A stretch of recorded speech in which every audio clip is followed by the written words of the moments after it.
Estamos de volta. Centenas de escolas de educação básica no Brasil vão receber juntas 393 milhões de reais do governo federal. O valor enviado pelo Ministério da Educação deve ser destinado à alimentação e transporte escolar público. O Programa Nacional de Alimentação e o Programa Nacional de Apoio ao Transporte Escolar receberam um repasse do governo federal de 393 milhões e 300 mil reais. O valor enviado pelo Fundo Nacional de Desenvolvimento da Educação pretende investir na alimentação escolar de estudantes da escola básica de todo o país e no transporte que leva alunos que moram em áreas rurais às escolas públicas de ensino básico.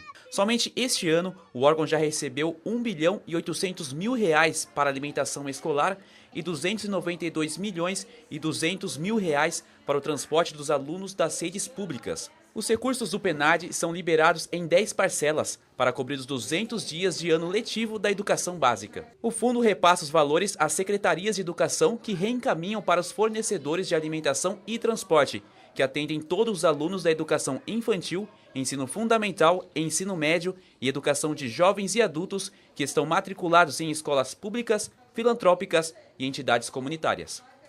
A Receita Federal abriu a consulta o segundo lote de restituição do Imposto de Renda à Pessoa Física 2017. Cerca de 1 milhão e 300 mil pessoas que declararam imposto de renda neste ano vão receber o dinheiro do fisco. Ao todo, vão ser desembolsados mais de 2 bilhões e meio de reais. Para saber se teve a restituição liberada, o contribuinte deve acessar a página da Receita na internet, receita.fazenda.gov.br, ou ligar para o Receita Fone 146. Na consulta à página, é possível acessar o extrato e ver também algum dado incorreto que possa ter sido identificado durante o processamento. Neste caso, o contribuinte pode fazer a autorregulamentação com a entrega da declaração retificadora. A Receita disponibiliza ainda um aplicativo para tablets e smartphones que facilita a consulta da declaração de renda e da situação cadastral do CPF. A restituição vai ficar disponível no banco durante um ano. Se o contribuinte não fizer o resgate neste prazo, deve fazer uma requisição via internet pelo formulário eletrônico. Caso o valor não seja creditado, deverá entrar em contato com qualquer agência do Banco do Brasil ou ligar no 0800 729 0001. O Centro-Oeste e Norte são as regiões do Brasil que lideram o ranking de roubos às pessoas. Em compensação, a região sul do país foi a que mais diminuiu os casos de criminalidade urbana. Os dados estão no levantamento da Confederação Nacional da Indústria. Pesquisas da Confederação Nacional da Indústria, em parceria com o IBOP, revelaram que, apesar da segurança pública brasileira ter piorado entre 2011 e 2016, a população da região sul do país afirma não sentir esse problema com tanta intensidade. Em contrapartida, nas regiões Norte, Nordeste e Centro-Oeste, os moradores afirmaram, inclusive, ter que mudar alguns hábitos por medo da violência. Cerca de 40% dos entrevistados no Sul consideram péssima a segurança pública no Brasil, enquanto nas outras regiões esses índices são maiores, chegando a 56% no Nordeste. Entre os entrevistados que afirmaram conhecer alguma vítima de furto, assalto ou agressão no último ano, a população do Sul do país apresentou o menor índice com 31%, seguido pelo Sudeste com 37%, Nordeste com 44% e Norte e Centro-Oeste com 46%. No Sul, apenas 26% dos entrevistados afirmaram ter presenciado alguma agressão, ao contrário das demais regiões, onde esse índice é superior a 40%. A população do Sul também é que registrou menos medo em transitar pelas ruas, um índice de 33% contra os 58% do Nordeste. Além disso, a população do Sul é a que mais acredita que a criminalidade só pode ser reduzida através de uma política de tolerância zero com penas mais rigorosas. Gisele Ferri volta com o plantão da redação.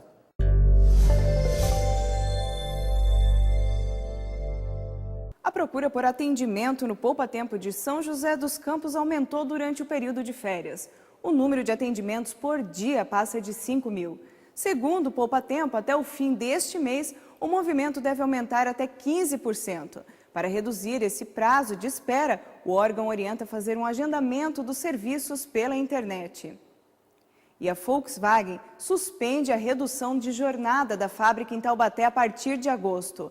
Com a decisão, a unidade volta a produzir 5 dias por semana, após 2 meses de jornada reduzida. A previsão inicial é de que o modelo fosse adotado até outubro. E você fica agora com a previsão do tempo.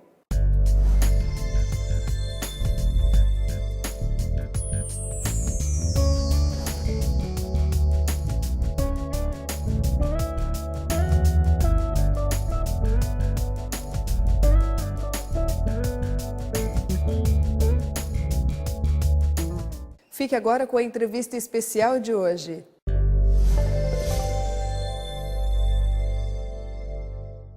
Pindamonhangaba faz 312 anos. Tem muita coisa a ser contada. Eu costumo, de vez em quando, dar umas pinceladas nessa história, mas hoje não vou ter a ousadia de fazer isso, porque estou aqui com a Karina Lacorte. Ela é especialista em patrimônio cultural.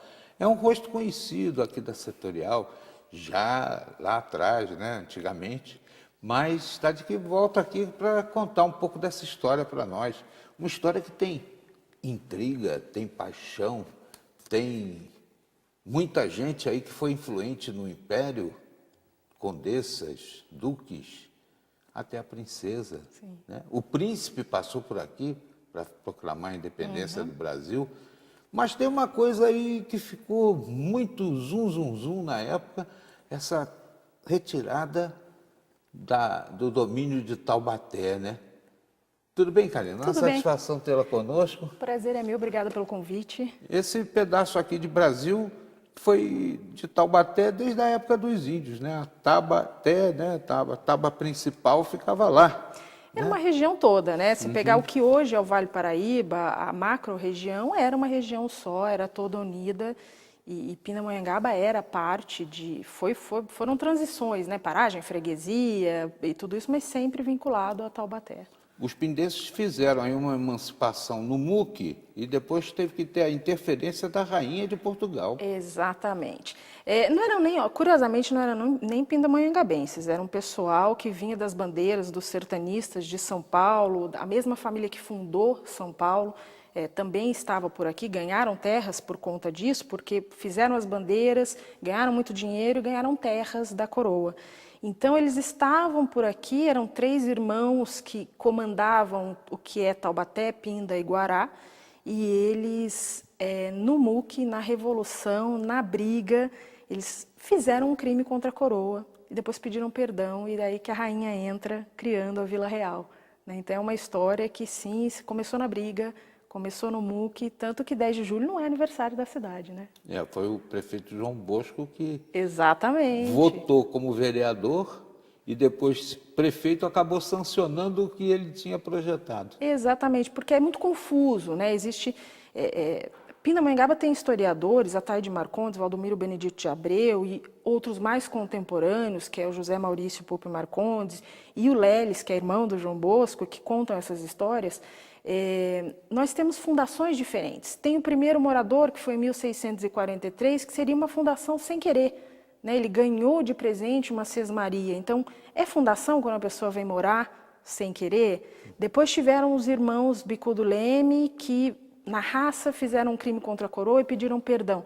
É fundação ou não é?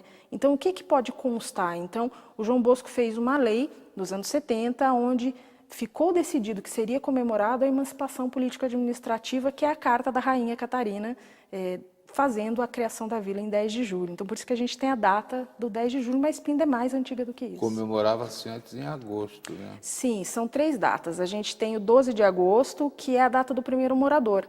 Depois a gente tem o 1º de novembro, que é a data dos Bicudo Leme. E a emancipação, que é 10 de julho. Agora, é bem interessante essa história, porque o povo não penetra nessa discussão, né? E é uma... A gente tem, assim, infelizmente, hoje em dia até que a história de Pindamonhangaba é mais explorada nas escolas, mas é algo que tem aí toda uma geração que não teve acesso a essa história.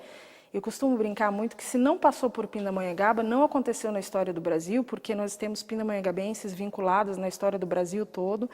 E a gente não sabe desse potencial do patrimônio cultural de Pindamonhangaba, que é uma vocação natural da cidade. Então a gente pega o 10 de julho, aniversário da cidade, desconhece quem foi o primeiro morador, a questão que eu sempre acho muito curiosa, que é a Sesmaria de Curupaitiba, que até hoje é a Fazenda Curuputuba, que está desde os 1600 na mesma família, eles são fundadores da cidade nesse sentido. Então é algo que a gente não se aprofunda, que poderia ser resgatado, né? Que nós poderíamos trabalhar para justamente entrar na discussão final, qual é a fundação de Pindamonhangaba, né?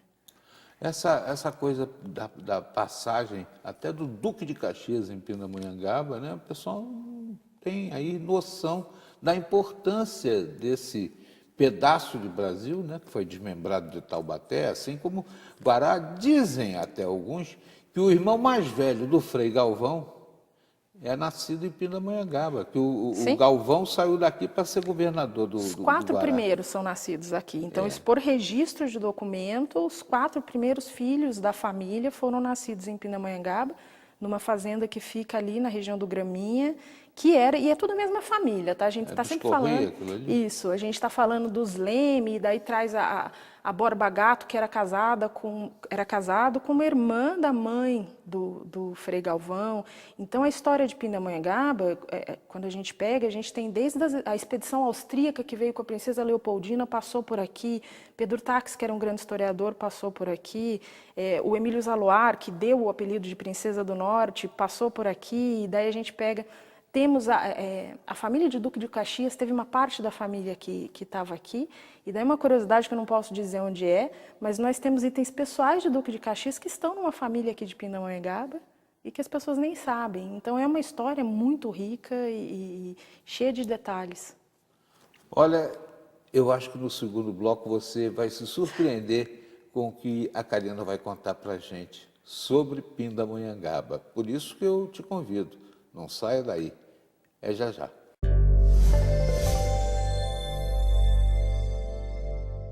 No próximo bloco, o projeto de música abre inscrições gratuitas na cidade de Taubaté. Continue conosco, voltamos em instantes.